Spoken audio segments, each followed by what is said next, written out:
Dr. Yves August Falchia. Hi and hello, it's John here from the Irish Pagan School.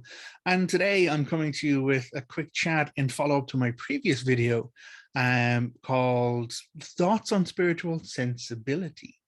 Now, the previous video, if you have been following them in order over here at the Irish Pagan School, we're doing a 90-day content challenge. And my partner Laura and I are slipping back and forward, taking one day each to kind of provide some content to kind of turn up and to kind of just engage. Now we have vastly different styles. Laura has kind of gone through topics, pulled out kind of questions, and really delved deep into a lot of kind of exploration and clarification work, and pre-recorded some of those to schedule them out and say, listen, this is what will fit here. This is kind of what works within the strategy that is her amazing Morrigan-esque brain of, like, you know, strategy, forethought, and planning. Me, on the other hand, I am a little bit more kind of within the moment. And that means that, like, you know, I kind of react more. Instead of being proactive, I'm a little bit more reactive. And so it means that I'm able to kind of ongoingly kind of move the conversation forward, which is why the comments that you're leaving mean so much to me. I'm really, really grateful for it. Not because I'm looking for kind of fixes or ego fix or anything like that at all. We talked in that last video, I talked about, you know, spiritual sensitivity and how a healthy ego is important to be able to kind of maintain that balance within yourself. But for me to be able to engage with my community in that way, for you to be, you know, dropping your comments and kind of giving clarifications and feedback or looking for clarifications, that's been really, really great for me as a content creator. So thank you very, very much for that. I really do appreciate it. Today's topic, as I mentioned at the top, is a follow-on. So if you haven't seen the previous video, like, you don't need to see the previous video, but it might help with kind of giving some context as to where I'm going from with this one, which is thoughts on spiritual sensibility. And now, in the last video that I recorded and shared with you, I was talking about spiritual sensitivity. So we all kind of have this kind of moments of epiphany where our relationship with our spiritual self or with spiritual entity kind of shifts and changes for ourselves. And we find that there is something that, you know, calls us, or there's some kind of greater meaning or connection to the world around us, to the other world, to like deities of any pantheon anywhere in the world. There's invariably some moments, if a person is open to it, where their spiritual growth takes a leap forward. And that is very common and very natural. But if you recall from the last video, I was talking about spiritual sensitivity. It can lead to that kind of spiritual flash blind. Like, you know, if you're not really aware of your spiritual self, if you haven't kind of been building up a habit or a relationship, or, as I've said, a skill or a practice around engaging with yourself, not just as a physical being by doing like your jogging, your self-care, your or whatever exercise you do for yourself, or your intellectual being, you know, the reading you do, the study you do, like, you know, the crafts you learn, the skills you kind of learn, your emotional well-being, like, you know, how you engage in your relationships, your family, your connections, your friendships, and your counselors or your, like, you know, support services. So all of those things are steps and stages in growing and working towards a healthy balance or a healthy skill set in those various aspects of us as beings, as creatures, as humans. But there is also that spiritual element, in my opinion. And in the same way as you wouldn't kind of leap off your couch and run a marathon, or shouldn't be expected to run a marathon, you also shouldn't really expect yourself to have a spiritual epiphany and just have every answer straight away, or just know everything, or be able to kind of deal with it in every way. And so, much like, you know, if you are going to run a marathon, you got to work on your physical self. You got to kind of start with your couch to 5K. You got to get out and do your walking. You got to build up your endurance. You got to build up your stamina. You then got to do kind of like, you know, half K runs. You then got to do a couple of like, you got to build up to it. You know, I don't need to tell you how to run a marathon, you know, or, you know, physically engage in a marathon, because not everyone runs, but everyone has a different connection to their own physicality.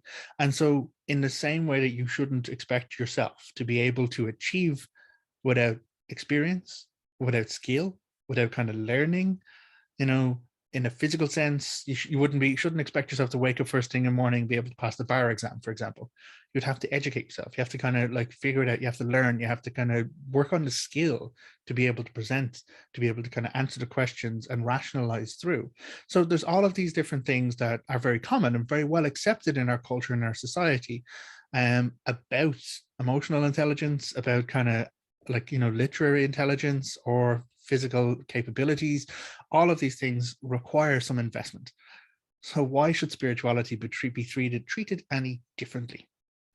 And the answer is it shouldn't. So it does run into a bit of a stickier situation, though, as we kind of come across these experiences. And I've come up against it a couple of times myself.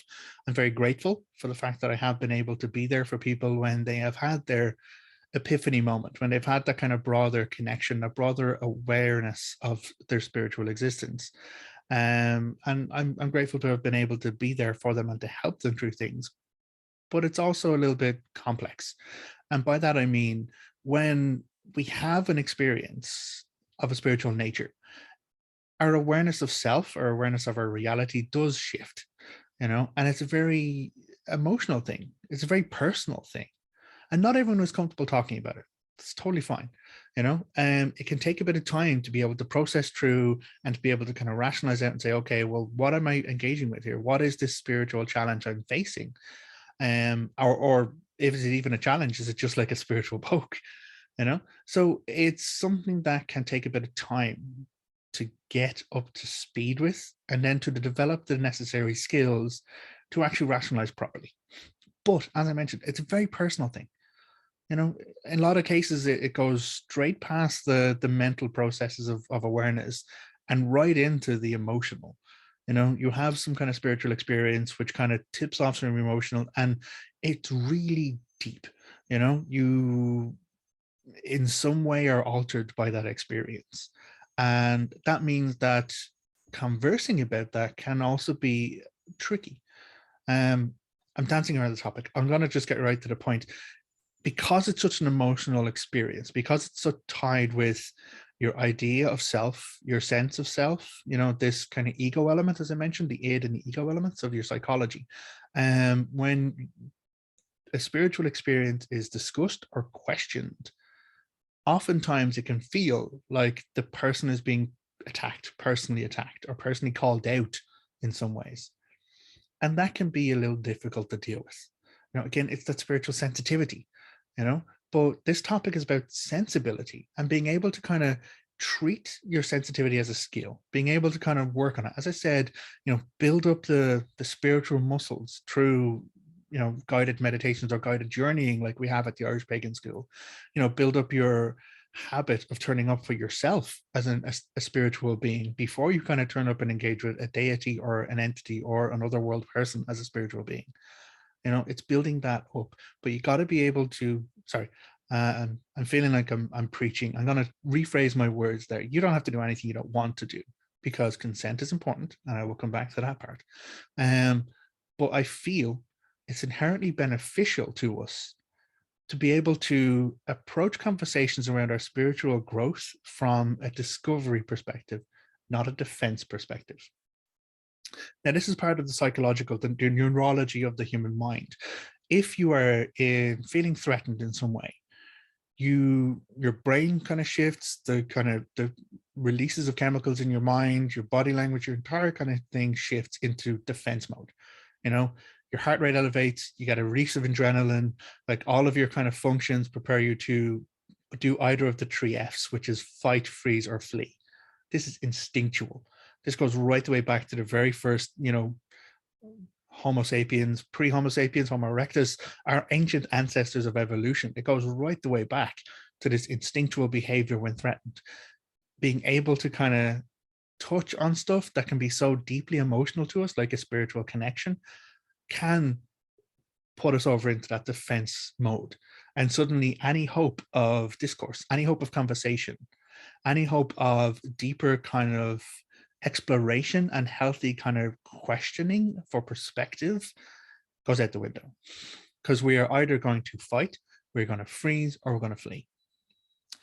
So understanding that that is part of our nature we are still higher functioning intellectual beings. We're not just bound by our instincts anymore. So the other side of our neurological landscape really is this discovery mode, where we park the emotional ever so slightly, we be aware of the instinctive drives, and we kind of approach the dialogue of these sensitive, deeper conversations with self from that discovery mode, from that kind of idea of like, well, I need to question this. It's healthy to question this, especially when we're dealing with bursts of spiritual growth. It can happen where suddenly you're turned on, you've had a spiritual experience, and unless you're able to approach it from a bit not detached, not emotionless, not disconnected from yourself, because we're not talking about fragmenting our psyche into various parts here, because that was unhealthy as well. But we're talking about a conscious, intentional gear shift into this idea, into this mode of exploration, which means it's okay to question, you know? So a lot of times, and I have come across it personally, and it makes it a bit more challenging. Someone has a spiritual experience. They're not really know how to process it. They think the Morrigan's calling them. And if I ask them, are you sure it's the Morrigan? If they're not in discovery mode, if they're not available for, perspective, to question their own experiences, to kind of explore the narrative of that and to learn through themselves, through question, it'll automatically be defensive, and that's the conversation is shut down. So I'm talking about a sensible approach, and that's where this idea of skill comes into it. And it is a skill. It's a skill to be able to say, and I'm very grateful to have learned this through my relationship and my partnership with Laura. There are times where we actually catch ourselves. Sorry, I just went into defense mode there. Can we park that element of it and maybe just come back to the conversation at a different time? Or, okay, I need to talk about something. Can we intentionally choose discovery mode before we even get into the conversation? Therefore, alleviating any of the surprise pressures as an emotional being. All of this makes it easier to then discuss our spiritual existence. So you're probably wondering, John, like, why are you talking about neurology? Why are you kind of talking about this psychology elements of it? It is because spiritual growth, unless you're choosing to do it, unless you're choosing to like in essence go to the gym every day or read a book every day, if you're not engaging in a lived spiritual practice or living in spirit every day, then when your spirit reaches the need for growth, you will take a growth spurt. You will literally just much like puberty that we all go through, suddenly boom, you've taken your growth spurt. If you haven't got the skills or the language or even the safe community to be able to question that, to be able to figure it out, it can be a much more difficult experience. And so that's why I'm talking about spiritual sensibility here. And so as much as you wouldn't expect yourself to, wake up in the morning and pass a high, like the bar exam, or jump out off the couch and run a marathon, or, anything there at all, you need to also give yourself the bit of space and the acceptance and the compassion for yourself to not expect that you'll have all the answers once you have a spiritual moment, or a spiritual growth spurt. So that's a big chunk of what I was talking about in the idea of the sensitivity. Sensitivity happens. It's just going to occur for us all in uniquely different ways. But if we're not approaching it from, this skilled procedure, this awareness that like, okay, well, I choose to engage with this. I want to engage with this, or I don't want to engage with this, then it can lead to a lot of difficulty for us as spiritual beings. Now, I just said not engage with this. If you've seen my video on how I met the Morrigan, that to me was a lesson in personal sovereignty and experience in personal sovereignty and responsibility, because, I said no to her. I was offered a job at the Morrigan. I was called by, ancestral blood contract. And I said, no, thanks. Cheers. People are still surprised by that. And I don't recommend it for everybody. I don't say that, like, when some deity approaches you or a god approaches you, you should be like default no, but it should be something you consider consider consent. That's really what I'm driving at here. This idea of spiritual consent. If I phrase it another way, it might help. In our communities, we host like at the Irish Pagan School, we host a regular online meetup. It's called Live at 5. Through our mailing list, we started it in response to the pandemic, and it's been running for like 2 years now. Actually, coming in March, it'll be 2 years. and we turn up 3 times a week. People all over the world, drop in for an hour Tuesdays, Thursdays, and Saturdays. So over time, we have developed healthy kind of boundaries, healthy kind of rules and structures to ensure that the community is safe, looks after itself, and is available and connected as it can be. One of those rules is that we don't do non-consensual energy work. So that's a big thing. Now, you might think, what do you mean by non-consensual energy work? Well, if you think about a hug, if you've ever been non-consensually hugged, it's a very unpleasant experience. It's not something that is beneficial in any way. It's very uncomfortable. It's just not right and shouldn't be done. So, by the way, out there, consent is crucially important. If anyone says, no, thanks, I don't want a hug, respect that. Not everyone is tactile. If I'm nearby and you're like, I could really do with a hug, come talk to me. I'm available for hugs. But it's this concept of consent that is crucially important. And when we talk about non-consensual energy work, we're kind of talking about non-consensual blessings or cursings. But let's stick with blessings. So I work for an Irish god. I work for the Dagda. But if I was to kind of, in every single video, at the start of every video or the end of every video, if I was to throw a Dagda blessing on you, that's not healthy. It's not good. As much as Dagda is a very pleasant, in my opinion, very kind of passionate, very kind of casual deity to get to know, he's also a very masculine deity. And some people have sensitivities around that. So I'm not going to force a blessing on someone if they don't want it. So the way we kind of phrase it, the way we kind of adjust our language around that is, a blessing is available should anyone want to accept it, and it may sound like I'm just adding on more complex, adding on extra steps, but it's those extra steps that can make a big difference. Another example of this is at a pagan conference a long time ago. We went to a talk. Myself, Laura, and other people, we went into this discussion panel because it was pitched as a discussion panel on the 4 treasures of the Tuatha Dé Danann. Great, perfect, right up our alley. Partway through the presentation, the speaker said, okay, we're going to do a guided meditation now to take the sword of Nuada into ourselves. So everyone kind of closed their eyes and they went straight into they went straight into a guided meditation. They didn't check for consent. They didn't check for comfort around that. It wasn't advertised beforehand that it would include a guided meditation. And so that was very uncomfortable. And, we left the room, to be honest, because there was no allowance for consent. There was no allowance for, you don't need to engage with this if you don't want to engage with this. It was literally the presumption that everyone would want to take the sword of Nuada inside themselves. Now, again, if you know anything about Uncleave Salas from the Irish mythology, it is the blade that, automatically drops a mortal wound. If you were hit by this blade, it's game over. So, from a mythological standpoint, from an Irish lore standpoint, I don't recommend anyone take the sword of Nuada inside themselves, But all joking aside, it's an example of how non-consensual energy work or non-consensual energy intent can be quite harmful. Now, that may seem like a very easygoing kind of example, but I will take it one step further, because when people have spiritual experiences, especially those spiritual growth spurts, there's a lot going on for them, and that can make them vulnerable until they can rationalize it through, until they can balance out their healthy ego, or to settle themselves down or to ground themselves. Those people can be quite vulnerable, and not everyone out there has your best intentions at heart. There are places where people seek individuals, provide them with a spiritual experience, a spiritual awakening or spiritual growth spurt, and then give no spiritual aftercare. Don't look after it, don't take care of it, don't kind of arrange with the responsibility, or don't even provide the foreknowledge of consent around what would happen and how it's going to happen.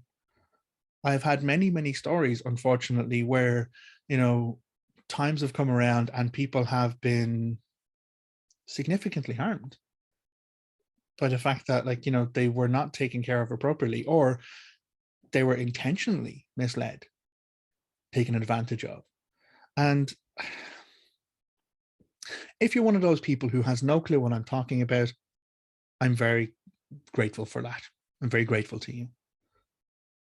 But I wouldn't be surprised if a number of people watching this video either experienced or know of someone who experienced unhealthy spiritual interactions.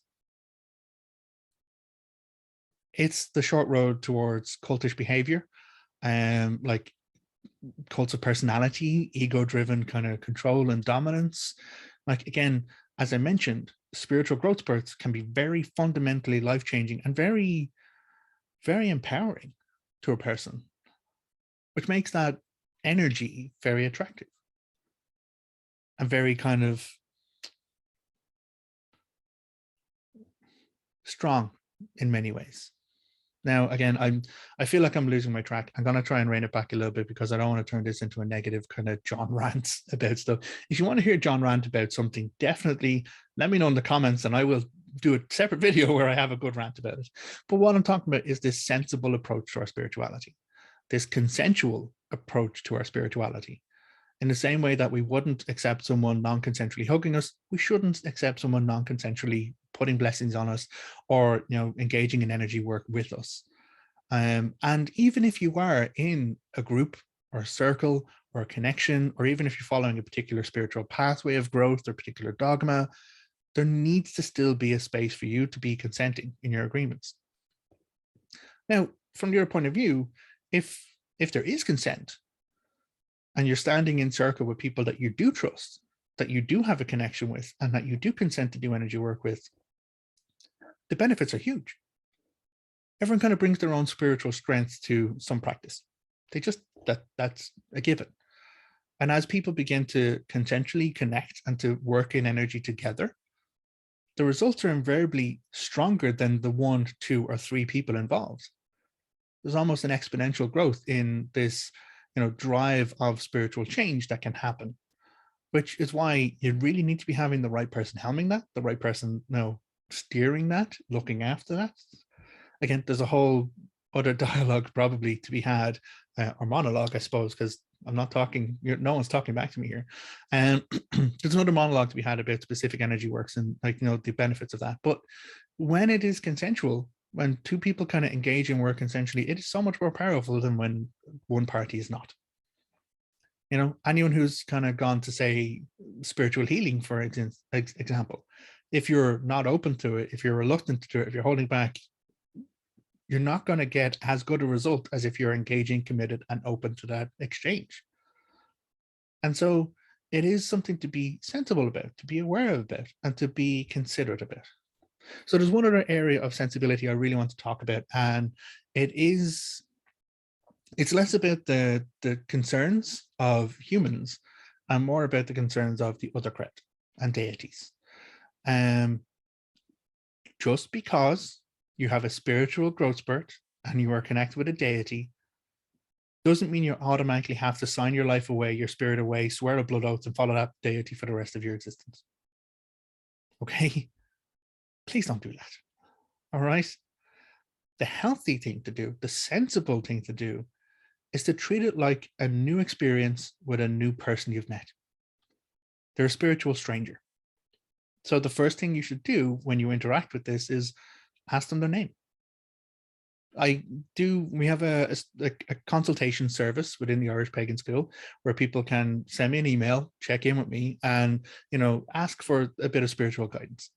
I'm very grateful and very honored to be able to do that, very humbled that people would choose to engage with me in that way. But in some cases, some of the questions we get is like, how do I know it's this deity or that deity? How do I know if it's the Dagda calling me or the Morrigan calling me?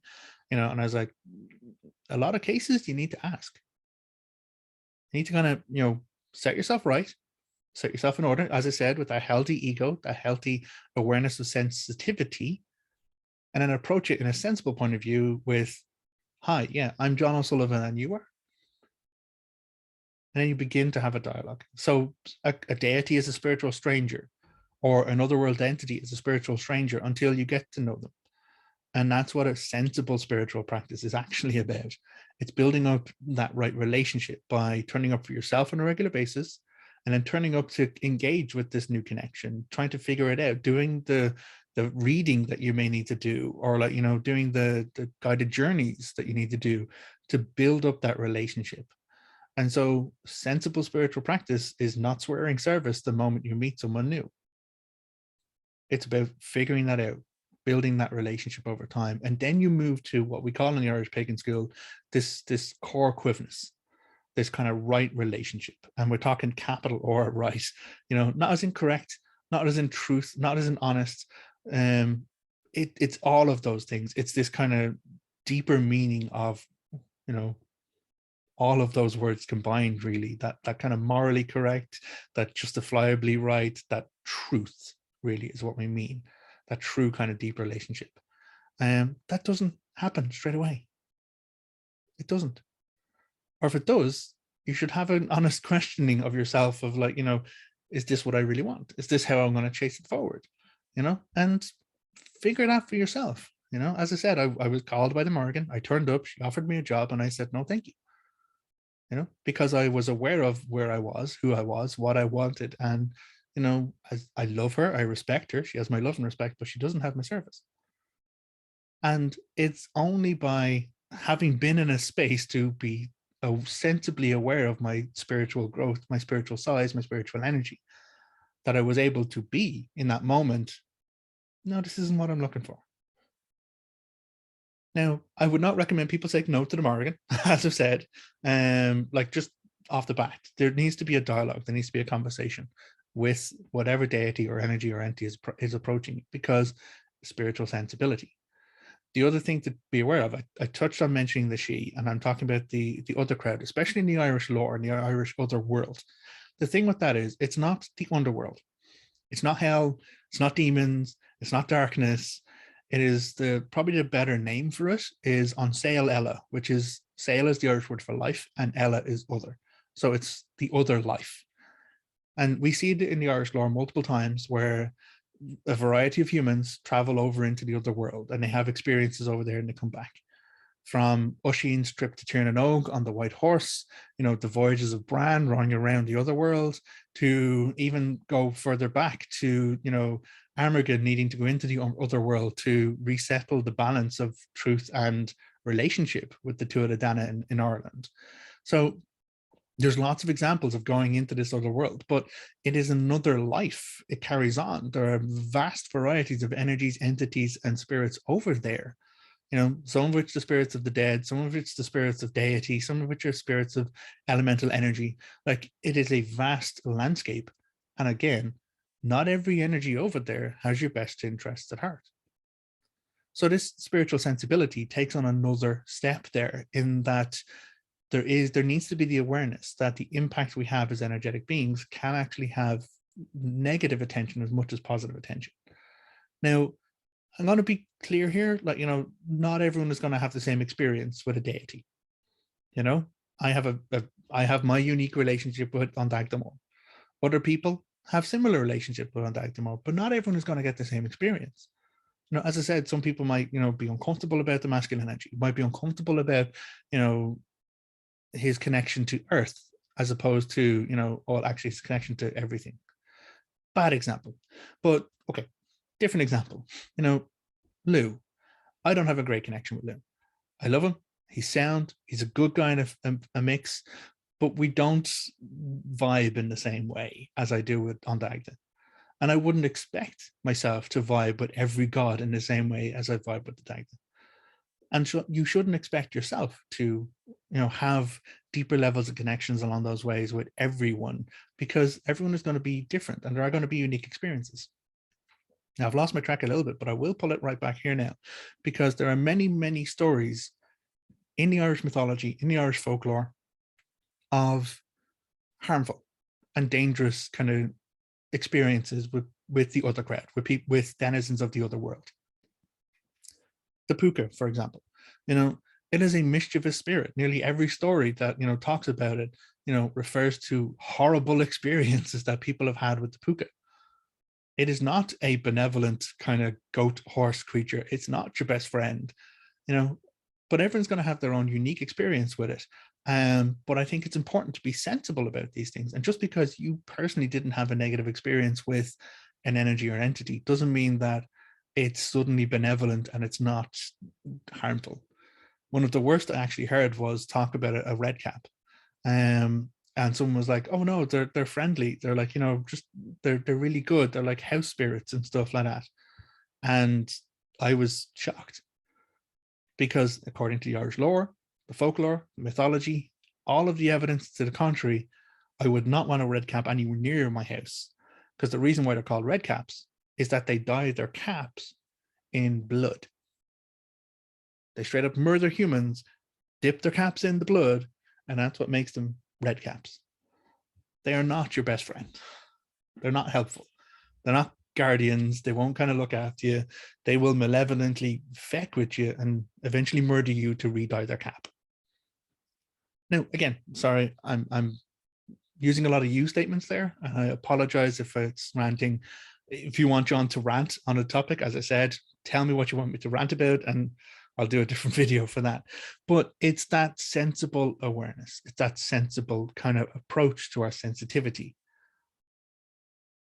So as we kind of have these spiritual growths, as we kind of have these like growth spurts and then try and fine tune and build up at those spiritual muscles, those kind of spiritual skill sets, it's important to be sensible about it. It's important to not, dive into the deep end if you're not comfortable doing a forward stroke in the swimming pool. It is about building up and knowing who you can go talk to, knowing who you can go and trust. And that's one thing, a big thing for us at the Irish Pagan School. That's why we do this. It's, to get real information out there, to give, like, here's what the lore says, here's what the folklore says, here's what a lived pagan practice on the island of Ireland says about these experiences. And so I won't take up much more of your time, but I will say that it's important to approach things very conscientiously. And this is why I'm kind of having these series of talks, because if you realize the first video was about personal sovereignty. I then talked about connection and responsibility. I've talked about emotional intelligence and, the connections that we have with ourselves. I've then talked about our spiritual sensitivity and how we kind of need to treat it as a skill. And now I'm talking about this sensibility, as in, if we're not able to rationalize these things, if we're not able to kind of take the time to be open to discussion about spiritual growth in the same way that we would be open to discussion about, how many lifts did you do in the gym? How many laps did you do in the pool? We need to be able to talk about, the spiritual growth of things too, in order to be able to remove some of the harmful mysticism. Like, mysticism is not bad. There needs to be mysteries to provide those questions so that people can pursue the questions and find the truth of their own answers. That is a big part of that, absolutely. But some things need to be demystified. Some things need to have that, here's the honest, open, beginning conversation around spiritual consent, around personal sovereignty, and around energetic consent. All of these things should be very clearly labeled as baseline experiences in any kind of spiritual gathering, in any kind of spiritual growth or spiritual group. So I hope that makes sense. I hope it's been engaging for you. I hope you've kind of considered maybe, how you can be a bit more sensible in your spiritual practice, how you can, look at the skill of being, like, spiritual as a lived in daily kind of thing. The same way you might go for your exercise every day or do your meditation every day. How can you do something every day to engage with your spiritual existence and build up that relationship and build up the strength in that? So again, I've given multiple other threads there. If you like to hear more from me, please do the like and the subscribe, hit the bell for notifications if you want to be notified when the next video kind of drops, and drop the comments if you'd like for me to, read it, or I might answer your particular question. So if you don't get the notification, you won't know if I've answered your question. Also, if you've made it all the way through, some of you may realize that this is the second time I recorded this. Yes, it's quite true. Those of you who hit the bell for notifications were notified that John had delivered thoughts on, spiritual sensibility earlier on. Turns out the audio was not there for some, probably human level tech circumstances. I'm not going to blame the other crowd on that. And there was no audio to it. So I have again sat down, had this chat and this video, and will go ahead and get this into YouTube for you. So apologies if you're getting double notifications, double videos, but it does mean that, you know, you're getting the notifications and you might be notified that there is a proper video this time with audio. So again, thank you very much for being here. I'm really, really grateful for you for turning up for our community, kind of connecting with us. And as I said, you know, I tend to be a little bit more in the moment and reactionary. So I'm very, very grateful for all the comments that we get through. And until next time, look after yourself. Remember, you're a unique spiritual presence in reality here. So, you know, give yourself the love and respect you deserve.